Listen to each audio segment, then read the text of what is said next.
Hello friends, मैं अमन यादव आपका स्वागत करता हूं अपने प्यारे से क्विज चैनल अमन मैथ पे। तो देखिए, आज जो है हम आर एस अग्रवाल का एक्सरसाइज 5.20 सॉल्व कर रहे हैं, जिसमें हमारा जो है हम आपको आज बताने वाले हैं अर्थमेटिक मीन एम। देखिए, अर्थमेटिक मीन क्या होता है एपी में हम जानते हैं। देखो, अर्थमेटिक मीन मतलब होता है बीच वाला टर्म्स। इसका बीच वाला टर्म्स क्या आएगा? देखिए, पहले हम मान लेते हैं कोई हमारी एपी है, ठीक है, जिसका पहला टर्म्स ए है, ठीक है, और इसका जो बाद वाला टर्म्स वो क्या है? बी है। अब देखिए, इस ए और बी के बीच में कोई मिड टर्म होगा ना, तो उस मिड टर्म को हम लेते लेते हमारा क्या है? ए है, ठीक है। अर्थमेटिक मीन का मतलब होता है बीच वाला टर्म्स। अगर हम कोई टर्म्स लेते हैं ए और कोई टर्म्स लेते हैं बी, ठीक है, तो ए और बी के बीच में कोई बीच वाला टर्म्स को हम लेते लेते हमारा क्या है? ये कैपिटल ए है। तो हम बोलते हैं ये हमारा क्या है? T1 है, ये हमारा क्या है? T2 है, और ये क्या है जी? T3 है। जो यहाँ पे T2 है, ये हमारा क्या है? बीच वाला टर्म्स है। अब देखिए, अगर यहाँ से हमें बोल दे कि इसका आप अर्थमेटिक मीन फाइंड करो, मतलब यहाँ पे आप बीच वाली वैल्यू इसकी फाइंड करो, तो यहाँ पे क्या होगा? इसकी बीच वाली वैल्यू। तो हम जानते हैं एपी में क्या होता है। एपी हम जानते हैं कि अगर इसका हमें डिफरेंस निकालना होता है तो हम जानते हैं क्या? T2 minus T1 equal to क्या? T3 minus T2।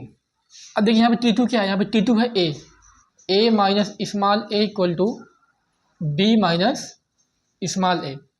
अब देखिए, ए को एक साइड कर लेते हैं, तो ये हमारा A plus A equal to A plus क्या हो जाएगा? बी, क्योंकि ये माइनस से क्या हो जाएगा? प्लस में जाएगा।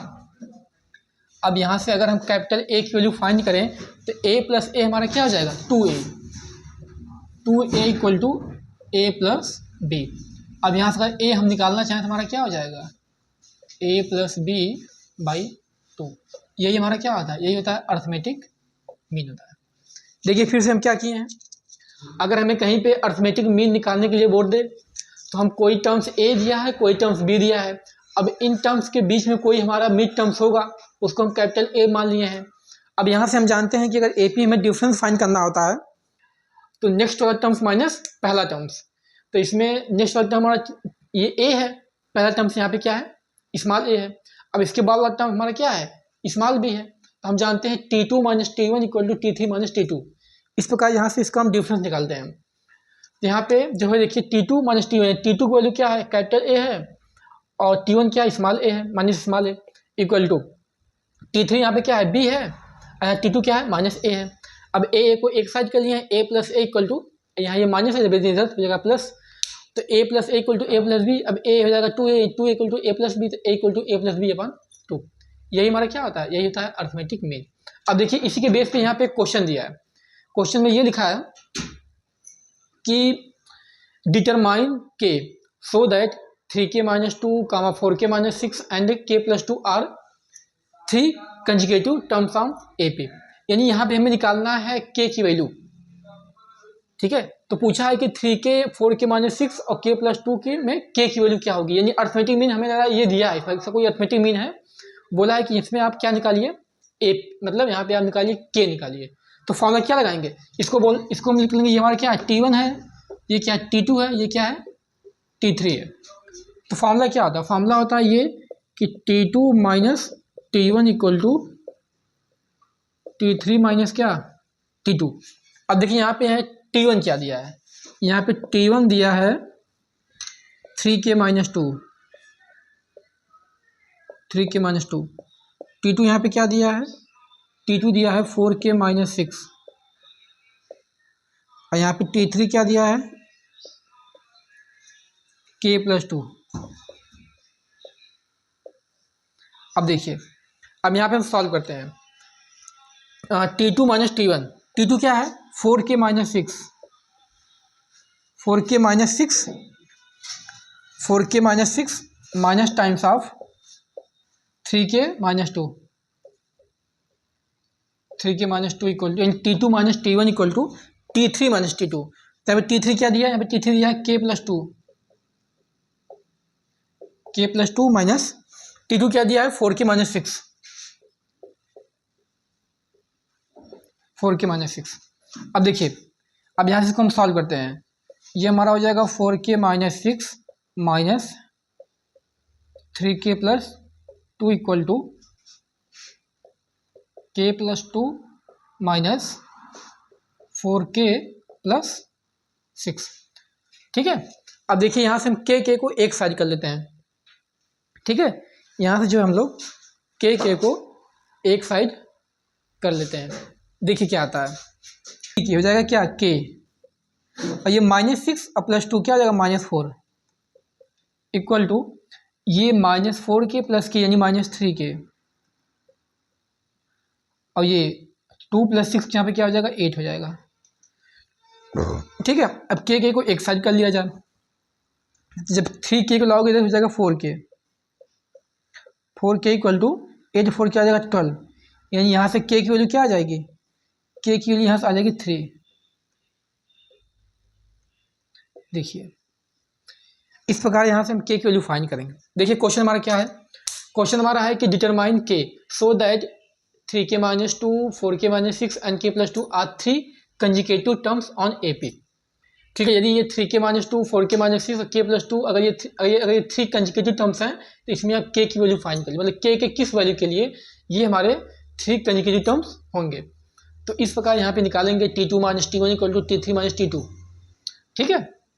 यही हमारा डिफरेंस निकालने का फॉर्मूला होता है। तो यहाँ T1 दिया हमारा 3k - 2, T2 दिया 4k - 6 और T3 क्या दिया k + 2 दिया है। तो यही फॉर्मूला यहाँ पे अप्लाई किए हैं, T2 - T1 = T3 - T2।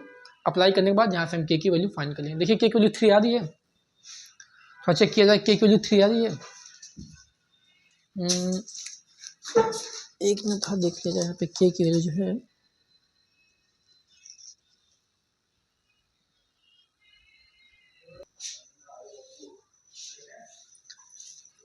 देखिए हम लोग अर्थमेटिक मीन के बाद कि अर्थमेटिक फॉर्म आपको हम बताई दें क्या होता है, A = A + B/2 होता है। अब देखिए इसके बाद जो है हमारा कुछ इंपॉर्टेंट रिजल्ट होता है, सम इंपॉर्टेंट रिजल्ट क्या देखिए है कि यदि 3 नंबर हमारा दिया है तो उसका जो कंजिक्यूटिव नंबर होगा वो A - D और A + D होगा। अगर कहीं पे हमारा 4 नंबर दिया है इन AP में तो उसका जो कंजिक्यूटिव नंबर होगा वो A - 3D, A - D, A + D और A + 3D होगा। अगर हमारा कहीं 5 नंबर इन AP में दिया है तो हमारा A - 2D, A - D, A + D और A + 2D होगा। देखिए अभी ये देखने में तो बहुत ज़्यादा बड़ा लग रहा है, आपको लर्न करने में दिक्कत होगी, तो देखिए इसको हम लर्न करने का तरीका बताते हैं, इसको आप कैसे लर्न करेंगे। देखिए अगर आपको इसमें दे दिया कि सम मतलब 3 नंबर इन AP तो नंबर क्या होगा। देखिए यहाँ पे हम बताते हैं कि इसको हम कैसे लर्न करेंगे। अगर बोल दिया 3 नंबर तो आपको कुछ भी नहीं करना है, पहले लिखना है A, ठीक है। अब देखिए A के बाद क्या आता है, A के बाद आता है A + D आता है, और इस A के पहले क्या आता है, A के पहले A - D आता है, बस खत्म। ये 3 के लिए होता है, 3 नंबर AP में दिया है तब, ठीक है। अगर 4 नंबर दे दी तो 4 नंबर में आपको कुछ नहीं करना है, बस आपको लिखना है क्या A + D। अब इसके पहले क्या आएगा, इसके पहले आएगा A - D। अब देखिए अब इसके बाद क्या आएगा, इसके बाद हम करेंगे A + 3D, और इसके पहले क्या करेंगे A - 3D। देखिए ये लर्न करने का तरीका होता है, देखिए बिल्कुल वही है। अगर 3 की बात करें देखिए लिखेंगे बीच में A, ठीक है, इधर A + D, इधर A - D। देखिए आप नंबर लाइन जानते हैं, मान लीजिए हमारा 0 है तो इधर 1 होता है, 2 होता है, 3 होता है, इधर माइनस होता है, इधर -2 होता है, इधर -3 होता है। उसी प्रकार हम इस 0 को मान लो यहाँ पे A है, जब आगे जाएंगे तो 1 ऐड करेंगे A + D, जब पीछे आएंगे तो D- कर दो A - D, खत्म काम। अगर 2 की मतलब अगर 4 नंबर की बात करें तो वहाँ पे A नहीं लेंगे, A + D लेंगे, A - D लेंगे, A + 3 लेंगे, A - 3 लेंगे। ये इसका लर्न करने क्या होता है, तरीका होता है।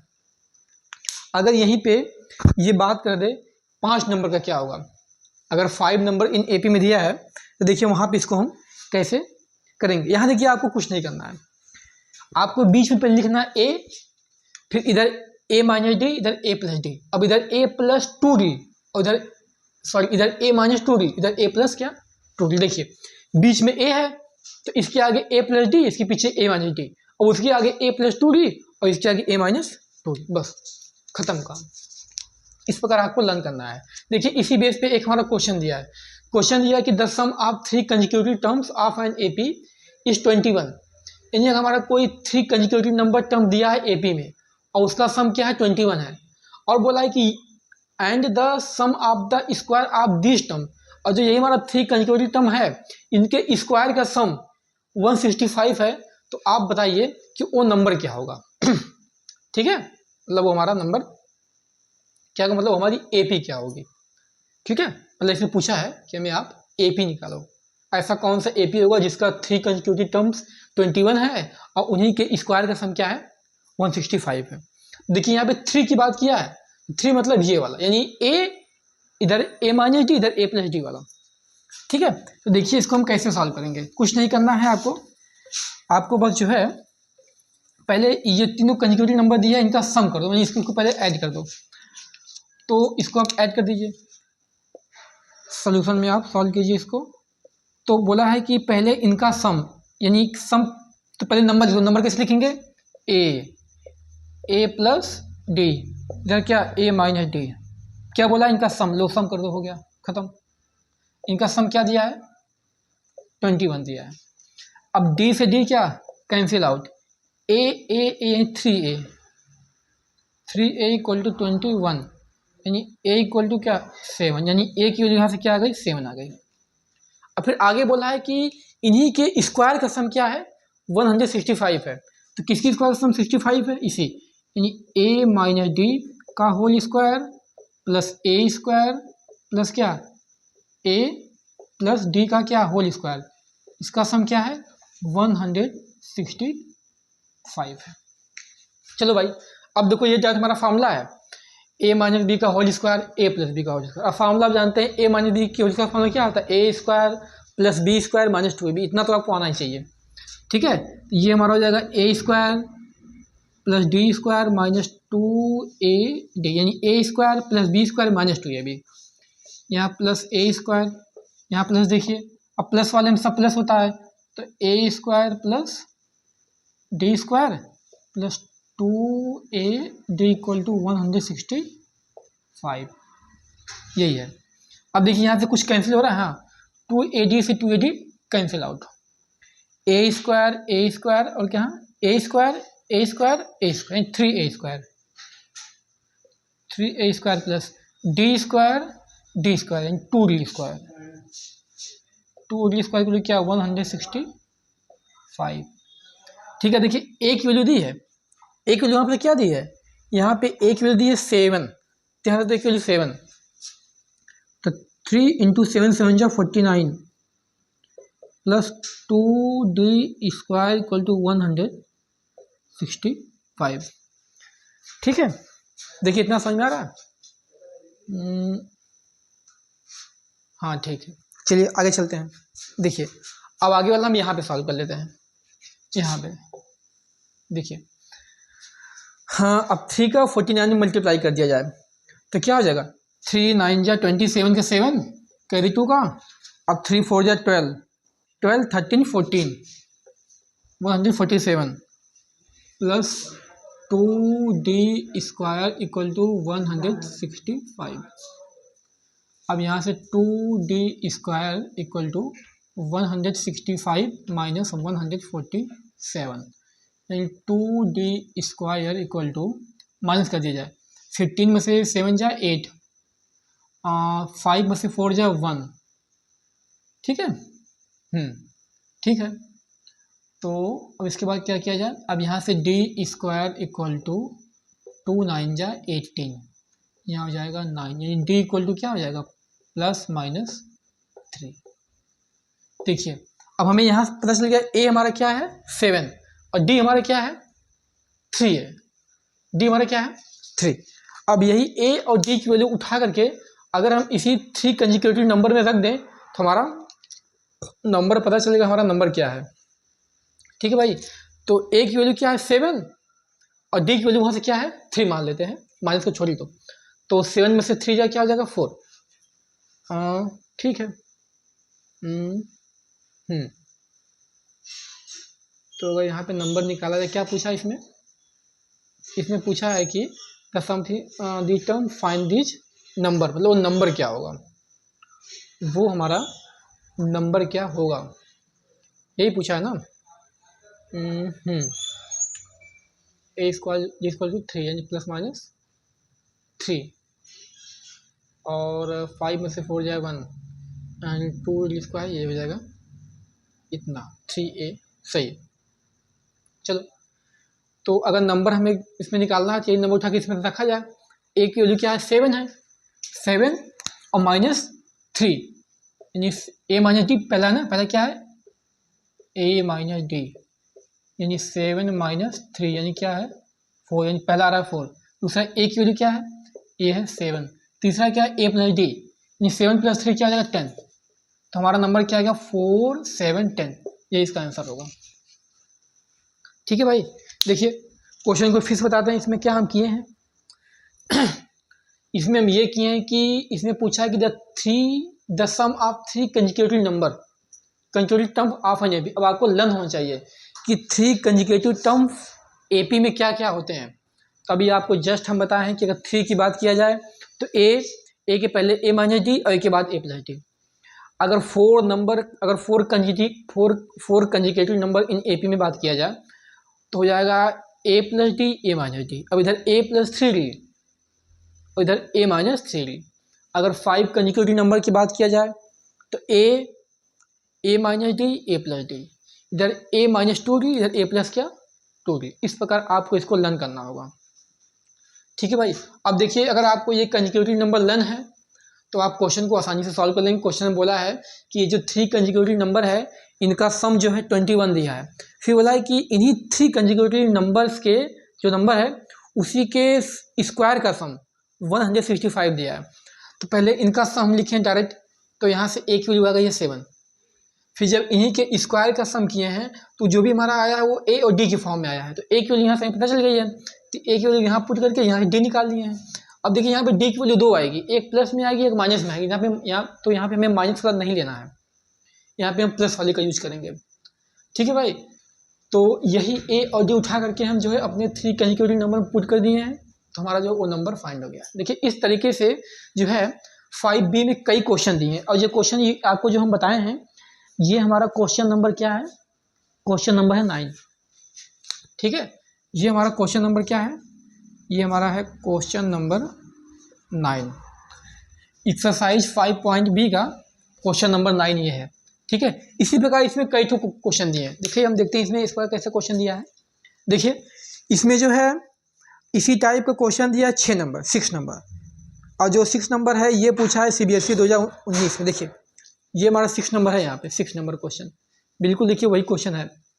और 7 नंबर में the sum of 3 numbers in AP3 and their product is. देखिए 7 नंबर भी उसी तरीके से है, 6, 7 और 8 भी उसी तरीके से, 9 भी 9 लगवा दिए। मतलब आप हम अगर 9 लगवा दिए हैं, इसमें 9 थोड़ा सा इसमें कैलकुलेशन ज़्यादा था, जबकि 8, 7, 6 बिल्कुल आसान है, आप चाहें तो कर सकते हैं। ठीक है, इसको आप खुद से करिएगा क्योंकि इसमें खाली नंबर चेंज किया है बस, बाकी सारा रूल वही है।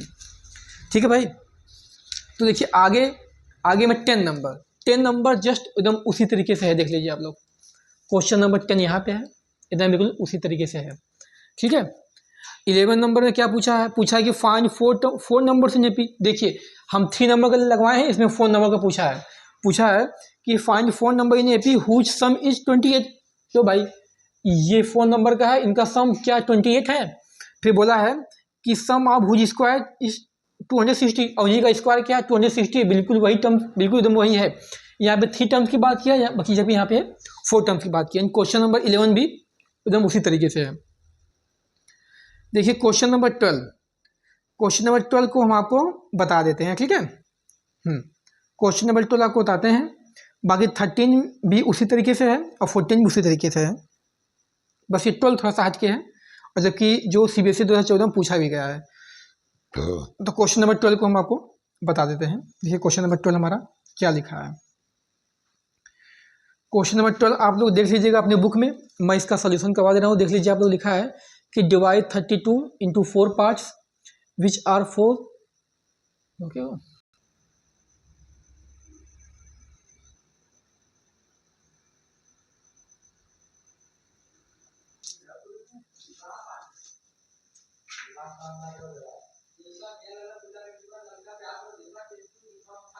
divide 32 into 4 parts of an AP is 48. If the product of first and second terms exceed 4, terms the third terms by 12 find the AP. Divide 32 into 4 parts of an AP is 48। अच्छा divide 32 into 4 parts of an AP. मैंने laptop से आज बंधिया हो। देखिए हमारा question ये दिया है कि divide 32 into 4 parts which are 4 terms of an AP, ठीक है, such that the product of the first and 4 terms is to the product of the second and third terms as 7:15। इन दिया है कि हमें 32 को 4 पार्ट में डिवाइड करना है, ठीक है। हमें उसको इस प्रकार डिवाइड करना है कि the product of the first and the 4 term, उसका फर्स्ट और 4 टर्म्स का जो प्रोडक्ट हो वो ratio the product of the second and the third terms के 7:15 की क्या हो, इक्वल हो। यानी बोला है कि पहले हमें लिखना है 4 टर्म्स, तो आपको लेना चाहिए कि इसका 4 टर्म्स होता है क्या है। देखिए 4 टर्म्स का होगा a माइनस डी, इधर a प्लस डी, ठीक है। अब इसके बाद ठीक है, देखो पहले इसका होगा, पहले जो है a माइनस डी और इधर क्या होता है a प्लस डी होता है। इधर क्या हो जाएगा a माइनस 3d, इधर क्या होगा a प्लस 3d। ये इसका 3 कंसेक्यूटिव 4 टर्म्स होगा। अभी आपको लर्न करने का तरीका हम बताए हैं कि 4 वाले में पहले a माइनस डी, फिर a प्लस डी, फिर इधर a माइनस 3d, इधर a प्लस 3d। यानी 4 वाले में यहाँ पर रहेगा 3 और 5 वाले में क्या होता है 2 हो जाता है, ठीक है। कि बोला है कि अब इन्हीं का सम, मतलब 32 को जो है 32 को 4 पार्ट में डिवाइड है, यही 4 पार्ट हो गया। अब इसको डिवाइड, मतलब इसको कितनी पार्ट डिवाइड है, 4 पार्ट डिवाइड है, और कितनी से डिवाइड है 32 से डिवाइड है। अब बोला कि 32 डिवाइड 32 इंटू 4 पार्ट्स। अब देखिए ये 32 जो है 4 पार्ट में डिवाइड हो गया।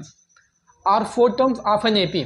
चलो अब इसमें इसका प्लस कर दो, प्लस कर दिया जाए। अब देखिए इसमें कैंसिल क्या क्या होगा, इसमें ये 3d से ये 3d कैंसिल आउट, और ये d से d क्या कैंसिल आउट, यानी a यानी 4 times a, 4 times a equal to क्या 32, यानी a इक्वल टू क्या, a इक्वल टू जाएगा 8, 4 8 या 32, ठीक है। यहाँ से a की वैल्यू आ गई। फिर बोला है कि सच that the product of the first and 4 terms, यानी फर्स्ट टर्म्स और 4 टर्म्स का जो प्रोडक्ट है, प्रोडक्ट का रेशियो, प्रोडक्ट और a minus D, a plus D का रेशियो जो है वो 7:15 के इक्वल है। यानी ये बोला है कि a माइनस 3d और a प्लस 3d इज 2, ठीक है। क्या a माइनस डी और a प्लस डी, ये है 7:15 क्या 15, ये बोला है। अब देखिए इस 2 का मतलब क्या होता है रेशियो, इसका मतलब क्या होता है रेशियो। इसको रेशियो को लिखना चाहें तो ये हमारा क्या हो जाएगा a स्क्वायर माइनस 9d का स्क्वायर अपान, यानी a square minus d square equal to क्या 7/15। अब देखिए यहाँ से हमें a की वैल्यू पता है, ठीक है। तो पहले इसका हम क्रॉस मल्टीप्लाई कर लेते हैं, उसके बाद a की वैल्यू यहाँ पुट करेंगे। तो ये हो जाएगा 15 a स्क्वायर माइनस 15 9 या 135, 135 d square equal to 7a square minus 7d square, 7d square equal to, नहीं सही है, इक्वल टू कुछ नहीं होगा। अब देखिए a को एक साइड कर लिया जाए, तो ये 15a स्क्वायर या 7a स्क्वायर, जब 7 स्क्वायर इधर आएगा तो 15a स्क्वायर यानी माइनस 7 स्क्वायर, तो 15 से 7 माइनस करेंगे हो जाएगा 8, यानी 8a स्क्वायर। देखिए यहाँ पे सॉल्व करते हैं इसको, वहाँ स्पेस कम है, तो हो जाएगा 8a स्क्वायर। अब डी को जब एक साइड किया जाएगा तो ये 135d स्क्वायर है, तो जगह प्लस हो जाएगा। तो 135 में से 7 अगर माइनस कर दें तो क्या हो जाएगा 150 में से 7 जाए 8, ठीक है। और ये हो जाएगा यहाँ पे 2, यानी 128 डी स्क्वायर इक्वल टू, अब देखिए, अब क्या ये 8 से डिवाइड हो रहा है? हाँ हो रहा है, यानी A square equal to 8 one जा 8 और 8 सिक्स जा 48 डी स्क्वायर। ठीक है, अब हमें ए की वैल्यू पता है, क्या है? 8 है। 8 8 या 64, 64 इक्वल टू 16 डी स्क्वायर, और 16 से ये कट जाएगा 4 बार में, तो यानी इक्वल टू डी स्क्वायर। तो डी इक्वल टू क्या हो जाएगा? +-2। अब देखिए हमें ए पता चल गया यहाँ से और डी पता चल गया यहाँ से। अब वहाँ से हम नंबर निकाल सकते हैं। अब वो हमारा 4 कंसेक्यूटिव नंबर क्या था? वो हमारा था a-3d, a-d, a+d, a+3d। अब यहीं पे ए की वैल्यू हम पुट कर देंगे, हमारा आंसर आ जाएगा। ठीक है भाई, तो वो ए हमारा क्या होगा? चलो रखते हैं। हाँ, ए की वैल्यू क्या है? 8, और यहाँ पे डी क्या है? 2, यानी 8 और 3 2 6, यानी 8 में से 6 माइनस करोगे क्या होगा? 2 होगा। यानी पहला नंबर हमारा क्या होगा? पहला नंबर हमारा क्या होगा? 2 होगा। चलो, अब ए की वैल्यू देखो यहाँ पे 8 और डी देखो यहाँ पे क्या? 2, तो 8 में से 2 जाओ क्या हो जाएगा? 6, तो हो जाएगा दूसरा 6। अब तीसरा निकाल लिया जाए, ए प्लस डी, ए हमारा क्या है? 8 और डी क्या है? 2, तो हो जाएगा 10। 8 + 2 10 होगा ना, क्योंकि यहाँ पे प्लस है। अब देख लीजिए ए +3d, ए हमारा क्या है? 8 है और डी हमारा क्या है? 2 है, तो 8 + 2 3 6, यानी 8 + 6 14, तो हमारा क्या हो जाएगा? ये हमारा हो जाएगा 14, यानी वो चारों नंबर हमारे क्या हैं? यही है। ये हमारा था क्वेश्चन नंबर 12। ठीक है, ये हमारा एक्सरसाइज 5.b का क्वेश्चन नंबर था 12। यानी बोला है कि divide 32 into 4 parts which are 4 terms of an AP, मतलब जिसके 4 टर्म्स एपी में दिए गए हैं, और उनको हमें जो है मतलब उनको जो है हमें उन चारों पार्ट को हमें 32 पार्ट में डिवाइड करना, 32 को मतलब ऐसे ही कंसेक्यूटिव 4 पार्ट में डिवाइड करना है। ठीक है, फिर बोला है कि अब सच दर हमें उसको इस प्रकार करना है कि जो उनके फर्स्ट और फोर्थ का जो प्रोडक्ट हो वो सेकेंड और थर्ड के रेशियो के क्या हो? रेशियो के और 75 रेशियो के इक्वल हो। ठीक है भाई, तो यहाँ से इस प्रकार हम यहाँ से ए की वैल्यू फाइंड कर लिए हैं, फिर रेशियो की वैल्यू यहाँ से फाइंड कर लिए हैं, फिर ये ए और डी की टर्म से हमारा कुछ ना कुछ आएगा। फिर यहाँ ए स्क्वायर इक्वल टू हमारा 16d स्क्वायर हो गया है, तो ए की वैल्यू हमें पता है 8 है, तो यहाँ से डी की वैल्यू आ गई +-2। अब ये ए और डी की वैल्यू वहाँ पे पुट कर दिए हैं, हमारा जो है आंसर आ गया है। ठीक है, तो इस प्रकार हमारा जो है एक्सरसाइज 5.b खत्म होता है। ठीक है, और इसके बेस में उसमें क्वेश्चन बहुत सारे दिए हैं, आप उसको सॉल्व कीजिएगा। तो बस आज के लिए इतना है।